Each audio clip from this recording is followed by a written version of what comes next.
Então, conversa com a Lia, parte 2.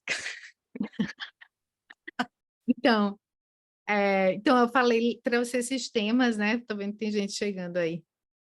Bem-vindas de volta para a nossa segunda parte. Estou feliz de estar vendo vocês, que não estava vendo nada. Então, trouxe esses pontos do retiro, né? Essa coisa que é fascinante da vida dela.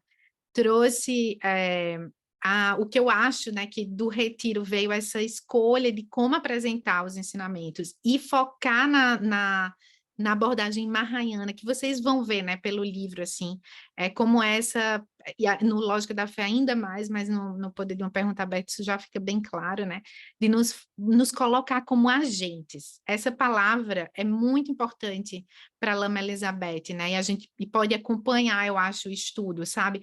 Esse senso de agência. Agência é uma palavra que vem, eu acho, até dos próprios estudos dela na antropologia, né? Que ela estudou antropologia, tem esse detalhe. No sentido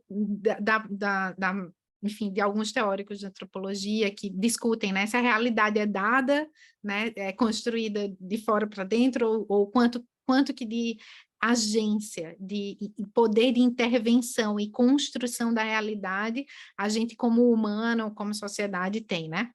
E então essa palavra pertence a isso, mas ela traz para dentro desse corpo de ensinamentos para nos colocar como tendo, nos despertar, enfim, relembrar a nossa agência, a nossa capacidade de intervir, de movimentar, não capacidade total, mas sim, a gente tem um lugar. E esse senso de agência está muito relacionado a esse discernimento interno, a como a gente vai receber os ensinamentos e quanto a gente vai questionar, como se a gente quebrasse mesmo, né? A análise é quebrar. A gente tem agência para quebrar os conceitos e fazê-los verdade para nós, né? Transformá-los em uma verdade para nós, corporificá-los. Então é muito empoderador. Na verdade, eu acho que não tem nada mais empoderador do que isso. Esse é o empoderamento final, assim, né? A gente confiar na nossa capacidade de tomar aquilo que está sendo dito pelos professores né, desfazer, desconstruir, construir de novo, ver por vários ângulos, testar aquilo na nossa vida, né? Eu acho que o método dela é maravilhoso, assim, a forma como ela nos convida a fazer isso é muito, muito maravilhosa. E aí o outro presente que eu vejo que é um presente mais, assim, como é que eu posso dizer? Talvez mais oculto, não é? Mas se bem que ela fala disso, é o fato dela ser uma mulher relativamente jovem, ocidental, adentrando, mas adentrando assim, radicalmente, porque ela se tornou esposa de um Rinpoche, né? E ela criou o filho dela em uma comunidade budista. Então, essa configuração, né, de ser essa ocidental com um compromisso radical com a honestidade, olha, agora temos minutos ilimitados aqui. Essa honestidade que ela tem com a própria mente dela e o fato dela estar imersa nesse ambiente super tradicional é uma combinação, minha gente, maravilhosa, né? Porque aí se a gente está aqui para emular a mente do professor e a gente sacar, olha o contexto de onde essa mulher está falando, né? Ela tem esse compromisso, né, de não abdicar do próprio discernimento e que faz parte do discernimento dela, da bagagem cultural como mulher norte-americana, e ao mesmo tempo se encontrar, né, com essa onda completamente exuberante, maravilhosa e também contraditória dos ensinamentos tradicionais e da cultura mesmo, né, tibetana. Então é como se ela tivesse numa espécie de, como é pororoca, né, no meio ali, né, no que a gente olha, né, por outros ângulos, mas ela está bem ali nesse encontro, né. Ela podia, e aí ela fala de uma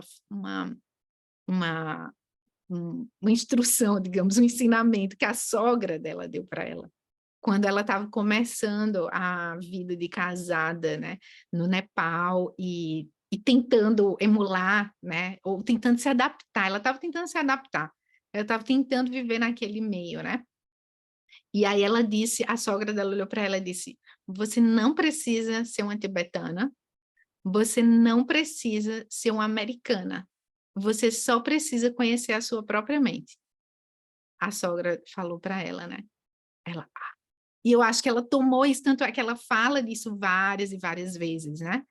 Ela tomou isso como esse lugar, ela, né, tá na pororoca, ela não precisa ir para uma água nem para o outro, ela tá ali no meio e entendendo, né, a mente dela, como que a mente dela reage e responde, e qual a melhor posição de mente diante dessa bagagem que ela já traz e do que ela está recebendo, assim.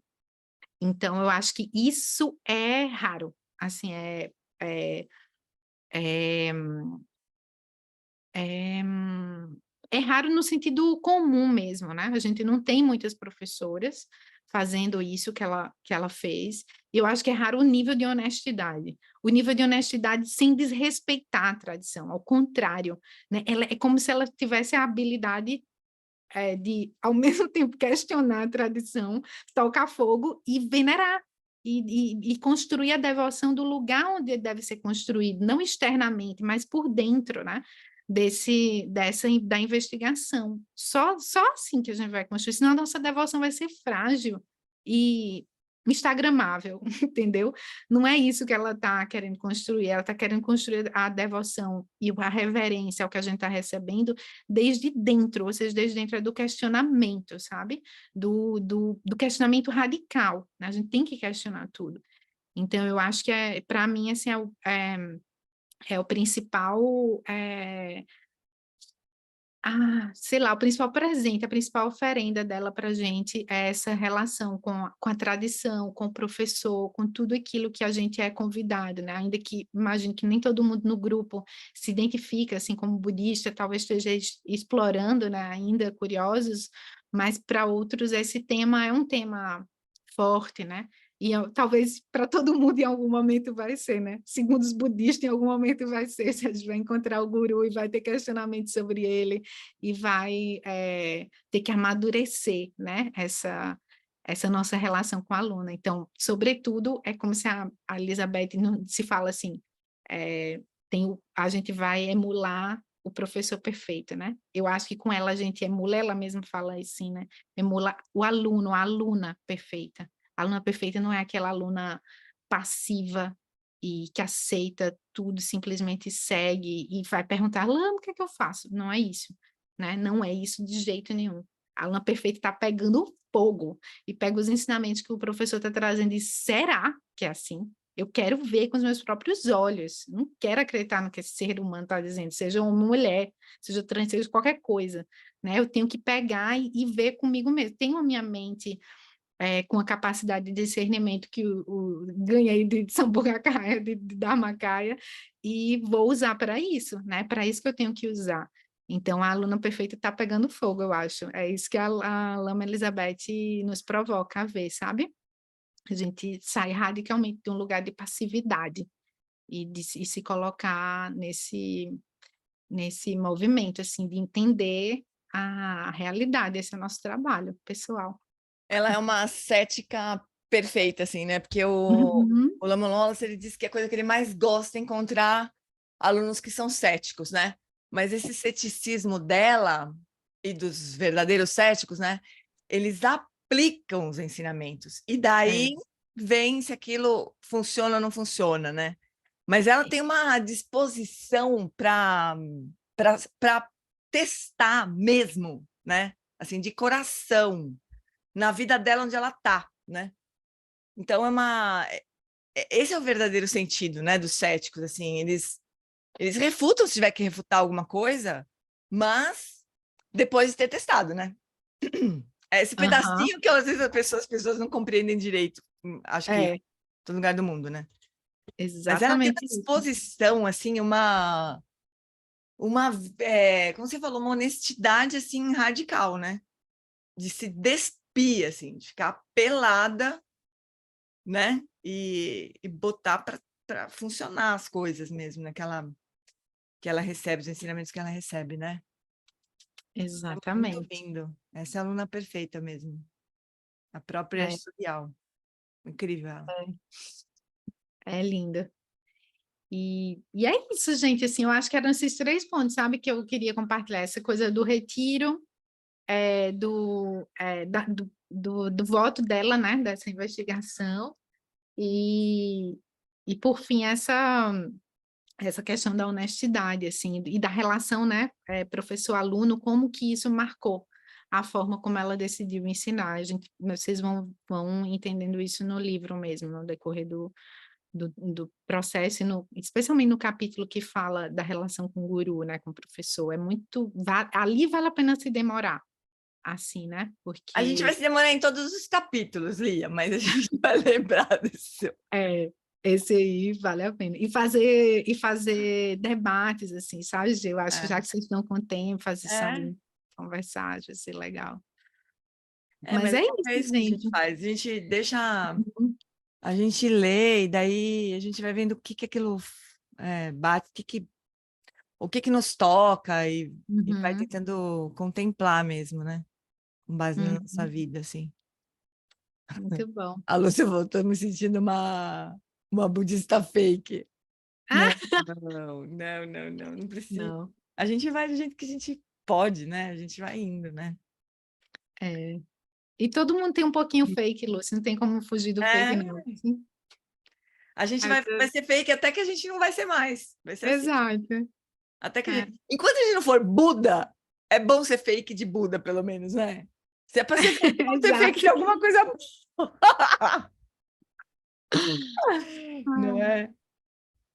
exato. Então, amor, vocês não querem aproveitar ali a perguntar alguma coisa para ela? Isso, isso. Abrir o microfone, falar à vontade. Fiquem à vontade. Eu gostei muito dessa história de que a sogra não direcionou, né? Aham. Porque nós, pelo menos a minha experiência com sogra, que eu tive mais de uma, elas fazem questão de direcionar, de dizer o que é o certo, como é que é o casamento, como é que tem que a vida da gente ser. Então, eu achei, por isso que me arrepiou, porque falei, puxa, que sogra maravilhosa, gostaria de encontrar uma sogra assim. Não era uma sogra qualquer, não, era uma mulher super realizada, né? A mãe Uhum. do Edgar contra o Rinpoche, e ela disse que eles têm essa característica, assim, extremamente compassiva, porém, uma energia feroz. É característica da família, né? Então, se tu for ver, é um ensinamento meio feroz. Eu acho que ela ficou meio perdida quando ouviu, né? Apesar de ser maravilhoso, assim. É manjuste, né? Que É uma coisa fala na muito... mão, assim. É, mas não é bom. Carmelina também pensa, pô, uma sogra dessa eu queria, velho. Queria muito. Posso Vamos, fazer vamos uma praticar. pergunta? Claro, Joana, fica à vontade. Eu sou essa que está começando a Uhum, gostar disso tudo, né? legal, legal. É, eu fico pensando muito sobre essa questão de trazer uma intelectualidade, um raciocínio, né?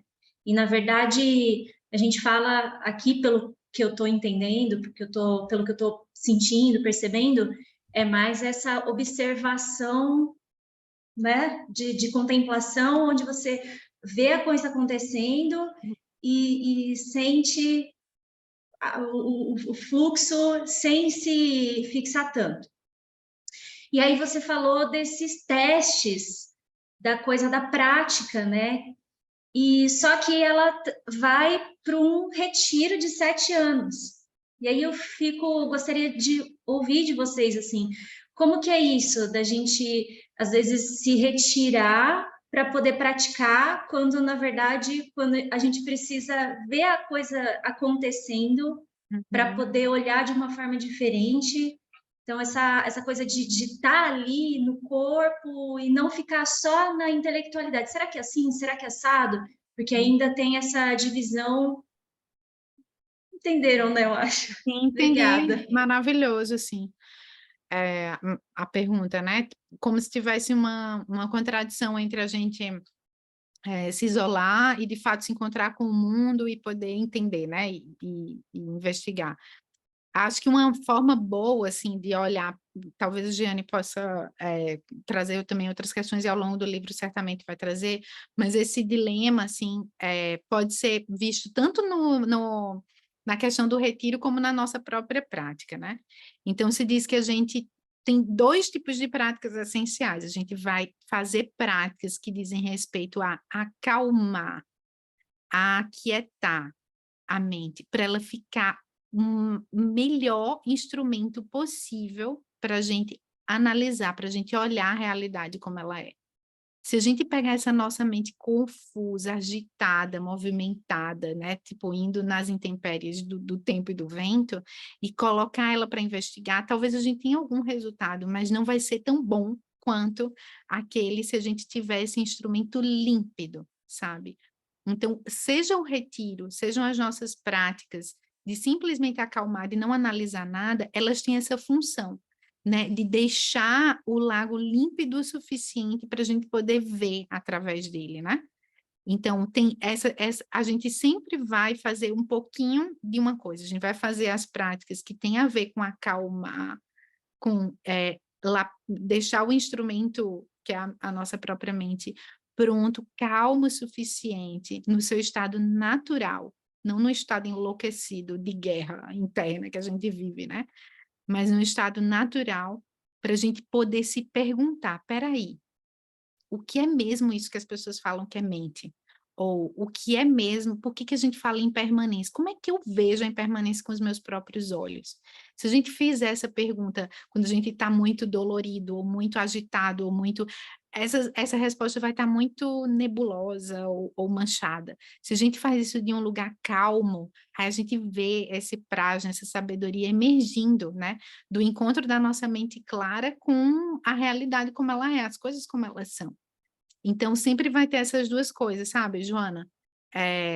E o retiro, ele serve para isso, né? E essa ideia, a Lama vai falar nesse livro, vocês vão ver, né? A ideia de que o retiro previne a gente né, protege a gente de estar em contato com os seres, é uma ideia, assim, não completamente investigada, né? Porque, na verdade, tudo que a gente vai fazer é trazer os seres, e a gente, na verdade, qualquer pessoa que já ficou um pouquinho sozinha, mesmo que seja um turno, assim, quando você não está planejando, fica sozinho, ou sem, sei lá, vê que, tipo, vão vindo coisas que você não queria olhar muito, que estava debaixo do tapete, né? Ali, que estavam só sendo escamoteadas pelo dia a dia, e quando a gente faz um pouco de silêncio, a gente vai se deparar com essas questões mais profundas, né? Então, a ideia de isolamento, ela é, claro, né? Ela externamente a gente está isolado, mas o que a gente está fazendo na prática, idealmente, né? É convidar os nossos próprios seres internos, né? E as nossas relações para dentro do retiro, para a gente poder usar esses dois, enfim, dois instrumentos, né? Que a gente vai ter que ver, tanto acalmar e tranquilizar como investigar, né? Então, uma coisa vai ajudando a outra. Tem a Antonella e a Ethel, deixa eu ver quem está aqui. A Antonelinha, pode falar, querida, que saudade. Oi, bom dia. Bom dia. dia, Gélia, que saudade. Tão feliz de te ver aqui. Eu tenho uma pergunta a respeito de mestre. Como que a gente vive a prática, como que a gente vive a intenção de ser pelo menos uma formiguinha no pezinho de um bodhisattva, quando a gente está completamente longe de tudo e de todos. Eu não tenho acesso a nenhum mestre, a não ser através de vocês. a G, você e os estudos. Então eu fico pensando, eu acho que meu mérito ainda não chegou no mestre, deve ser isso, mas é difícil, porque às vezes eu gostaria muito de ter um mestre. E a segunda pergunta é a respeito de retiro, que eu lembro muito a Jane falando que ela queria fazer um retiro, e o Alan Wallace respondeu para ela que o melhor retiro naquele momento era viver a vida que ela tinha que viver naquele momento, que é a vida que eu tenho que viver nesse momento também. Mas às vezes dá uma vontade tão grande, viu? Então eu queria que você falasse o que a gente faz com essa vontade de mestre e de retiro. Obrigada, um beijo grande. Obrigada. Ai, Tonelinha, que linda. Eu acho que a primeira coisa é apreciar o desejo do teu coração. Todo mundo pode apreciar aqui junto também, né? Tipo, ai, eu quero ter essa relação, né, íntima com o mestre. Eu quero um dia fazer retiro, tipo, só apreciar isso, esse desejo, essa aspiração, já é, tipo, rara, maravilhosa, muito milagrosa no nosso mundo, assim. Então, começar apreciando é maravilhoso, né? E eu acho, assim, para responder bem por mim, tá? Resposta pessoal, minha para tu. Que a gente é capaz, tem essa palavra forjar, né? Tipo, como se fosse lapidar. A gente é capaz de lapidar a relação que a gente vai ter com os nossos professores. Então, como a Giane falou, né, que no tibetano, ler é se encontrar. Então, agora, por exemplo, tu vai ter a oportunidade de se encontrar com a mente que produziu essas palavras e esses ensinamentos para a gente, além da Lama Elizabeth, por exemplo, né? E ainda que tu diga que tu tá sozinha, tu tá, enfim, no grande mar de sabedoria e de loucura que é a internet também, que, tipo, tá com acesso a tudo, né? Tu tem os amigos perfeitos aqui, né? Todos nós, a Jeane e eu, para te apoiar. Mas esse forjar a relação é muito tu, né? Tipo, o nível de intimidade que tu vai ter com a mente da Lama Elizabeth, só tu pode dizer. Tu pode realmente sentir como ela, se for essa conexão que tu tem com ela, ou com qualquer outro professor, Alan Wallace, Lama Santen, o Eric Pemacus, qualquer um, né? O nível de intimidade é a gente que dá abertura para ele acontecer. Não é que a gente cria, porque tem que ter as causas e condições, mas a gente pode dar abertura, dar espaço para isso acontecer. E pode ser que a gente consiga gerar, a parte da leitura de um livro, uma intimidade com aquele professor, uma relação de professor-aluno, muito maior, às vezes, do que as pessoas que estão do lado deles. Isso é fato, né? Quando a gente vive num centro de retiro, passa uma semana lá, a gente vê isso, que muitas pessoas estão ali do lado e por vários motivos, não tem a conexão que uma pessoa que está no Zoom nunca viu o professor consegue ter, sabe? Nunca viu o professor pessoalmente, né? Então, a gente tem agência para isso, né? Voltando para a palavra, a gente tem o poder de abrir, não de criar, inventar, mas de abrir espaço para essa relação acontecer e ser totalmente transformadora, sabe? Eu queria só dizer uma coisinha, nós temos muito mérito, Antonella, porque nós estamos aqui onde a gente está, você aí onde você está, sendo alcançada pelos lamas, sabe? É muito, gente. E é muito mérito, sabe o quê? A gente se conectar com isso, gente. Isso aí eu acho sempre de uma preciosidade, assim, porque uma coisa assim... Ai, conexão é um negócio tão sutil e tão raro que, como a Lia falou, não depende de você estar fisicamente no mesmo lugar que um lama, né? A conexão de coração mesmo com o Dharma, né? Ela é tão sutil e tão imprevisível e tão também frágil, né? A gente pode daqui a pouco falar assim, sabe uma coisa, não quero mais saber disso aí, coisa chata, não quero mais saber do Dharma. E pronto, se perde, né? Ou não, a gente está aqui, ó, nós estamos 55 pessoas aqui, né? Ouvindo Numa quarta-feira de manhã. Numa quarta-feira de manhã. Vocês acham que isso é o quê? Falta de mérito? Eu honestamente não acho, sabe? A gente tem essa disposição interna, né, de pegar isso e se aprofundar, e se encontrar, estudar. Isso é muito mérito, gente, não é falta de mérito, não. A gente vê sentido, né? A gente vê sentido, porque quantos seres olham para esse tipo, perdendo tempo, isso não faz sentido nenhum. Então, isso já é muito mérito. E o Muito nível mérito. de intimidade que a gente vai ter, a gente pode abrir espaço para a gente se sentir tão íntimo, como se a Lama Elizabeth estivesse na cozinha com a gente, como se ela estivesse acompanhando a gente, e os outros mestres todos, né? Acompanhando a gente na feira, e a gente olhando. O tempo todo eu vi um filme outro dia, eu passei o filme inteiro, só lembrava dela, né? Então, isso é relação professor-aluno, né? A gente está copiando a mente que o professor vê aquilo, e a gente vai fazer isso, né? Se a gente conecta com o livro, a gente vai fazer isso juntos, né? E ainda uns Por com os isso. outros, né? Que aí cria o bando, né? Que, a gente tá olhando igual a Lama Elizabeth, tá fazendo o que ela faz, né? Amores, eu vou pedir para a Ju e para a Etel serem bem breves, porque eu realmente preciso encerrar, eu tenho uma outra reunião agora. Então, a Etel, depois a Ju.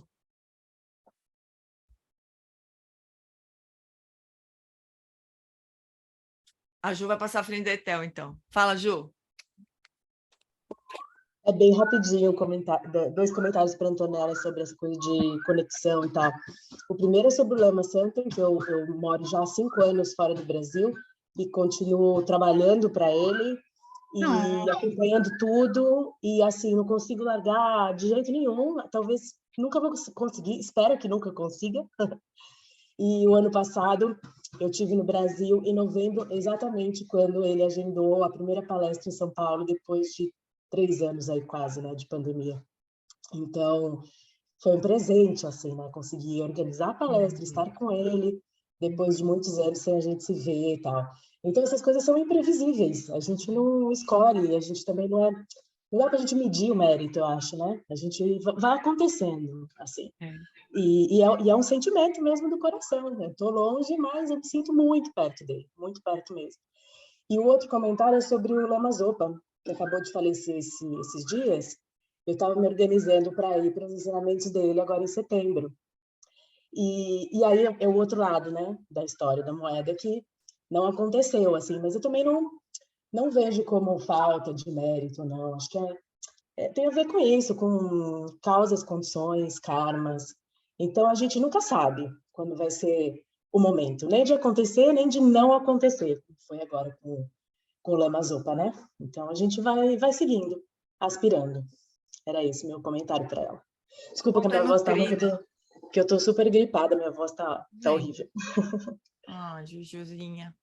O que a gente pode fazer é nutrir, né? É continuar, né, colocando nossa energia, né, nosso coração, é isso mesmo. Sim, é isso. Liazinha, muito obrigada! Você promete que você volta de vez em quando você quiser?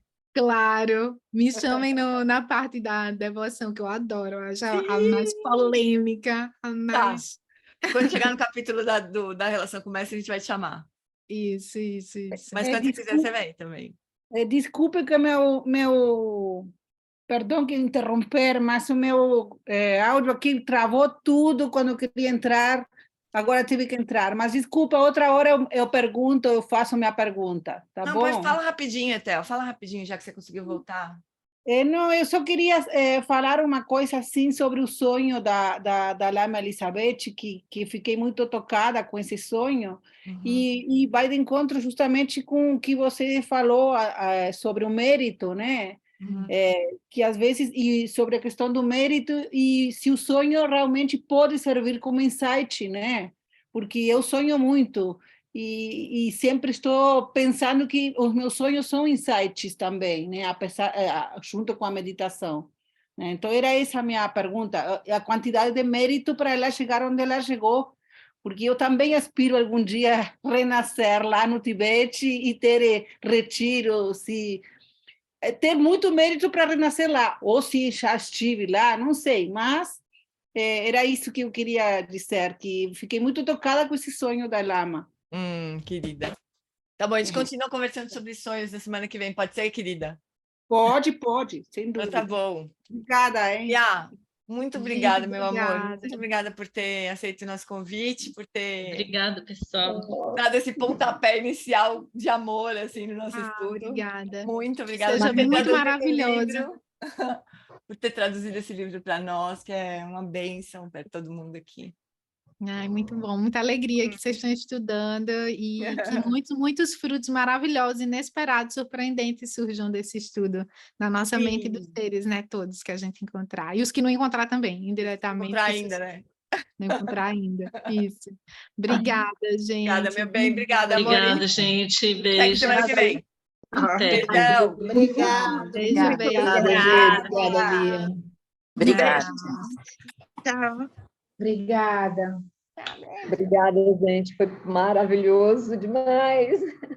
Beijo. Demais, maravilhoso.